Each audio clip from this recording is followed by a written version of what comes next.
안녕하세요. 네, 오늘은 집회에 대해서 강사에 대해서 우리가 강사를 초청할 때 그리고 우리가 또 강사로 갈 때 어떤 것을 좀 고민해야 될지 같이 나누도록 하겠습니다. 제가 오늘 두 곳에서 집회를 좀 와달라고 요청을 받았는데 죄송합니다. 다음에 가겠습니다. 이렇게 좀 말씀을 드리고 제가 못 간다고 좀 말씀을 드렸어요. 집회라는 거, 네, 다 가면 좋겠죠. 그런데 저도 이제 목회를 하고 있고 또 저에게 주어진 일들이 있다 보니까 제 나름대로의 기준이 조금 있어서 제가 갈 수 있는 날 될 수 있으면 가고 또 제가 가야 할 곳, 네, 그런 곳에 있으면 조금 뭐 무리가 되더라도 제가 가려고 하는데 나름 제 이제 기준이 있습니다. 특별히 이제 연합하는 곳, 또 개척교회들이 연합하는 곳, 뭐 그런 곳은 주일이라 할지라도 제가 시간을 교회에다가 이야기를 하고 될 수 있으면 가려고 합니다. 왜냐하면 연합이라는 게 굉장히 어렵잖아요. 또 개척교회가 함께 한다는 거 굉장히 귀하잖아요. 그렇죠? 그래서 제 나름대로의 기준이 있습니다. 근데 우리가 이 강사가 아무데나 오라고 한다고 해서 다 가야 되는가? 그거는 또 아닌 것 같아요. 왜냐하면 우리가 정말 문제가 되는 곳도 있잖아요. 예를 들어서 뭐 서초구의 S교회나 강동구의 M교회 같은 경우 문제가 되는 교회가 부른다. 그런데 그것이 크다. 그러니까 내가 가야지 하는 것이 아니라 그 문제가 무엇인지를 좀 파악하고 만약에 가더라도 우리가 회개의 메시지를 전한다. 또 혹은 하나님이 원하시는 메시지를 전한다. 그럼 우리가 가야 되겠죠. 그런데 자기의 유익, 어떤 강사비 혹은 그것이 좋아 보이니까 우리가 간다라는 것은 기준이 없을 수 있다. 혹은 우리가 시대 정신이라는 게 있잖아요. 역사 의식이라는 게 있잖아요. 그것을 우리가 간과하는 것이다라고 볼 수 있다라는 거죠. 어떤 강사는 굉장히 강도 같은 면을 갖고 있는 사람이 있어요. 그러니까 내가 이 정도 강사비를 주지 않으면 나는 절대 안 갈 거다.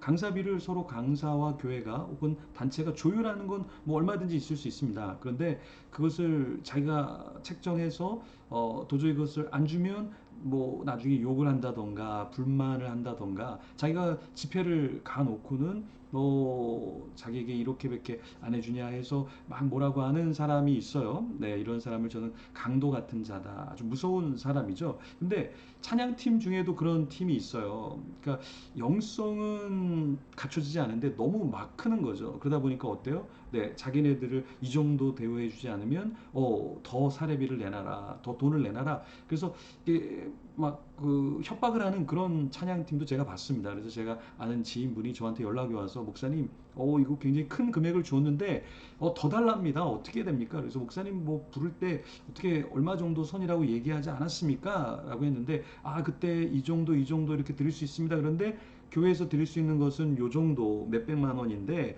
더 달라고 해서 안 주면 가만두지 않겠다. 이런 이야기가 있었다고 해요. 찬양 인도자 중에 뭐 다 좋은 분들이 많지만 혹 또 이런 분이 있어요. 자기는 굉장히 더 다른 인도자보다 더 많이 줘야 된다. 자기가 정상에 있기 때문에 더 많이 줘야 된다.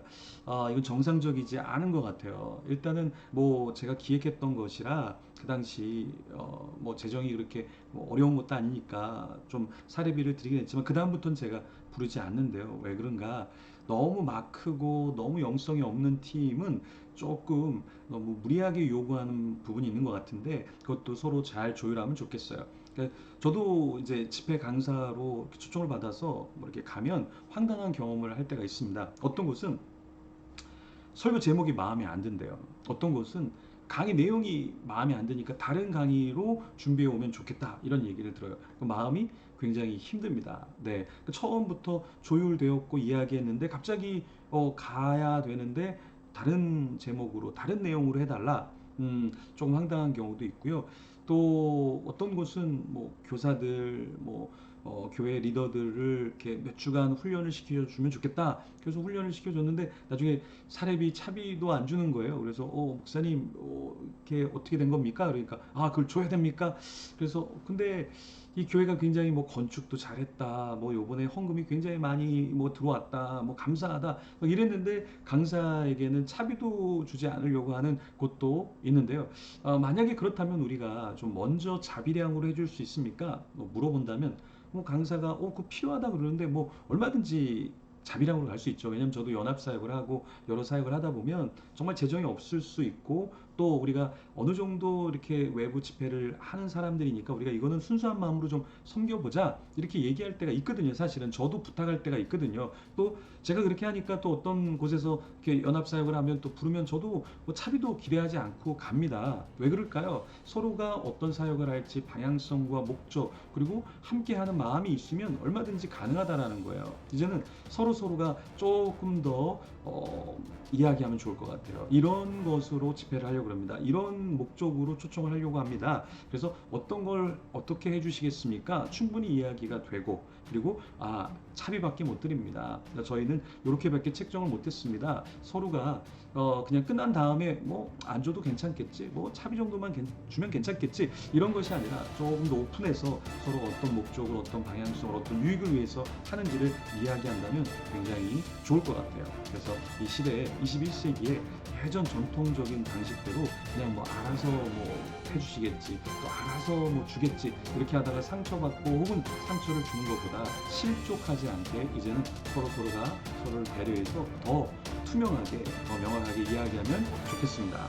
네, 오늘 여기까지 하도록 하겠습니다.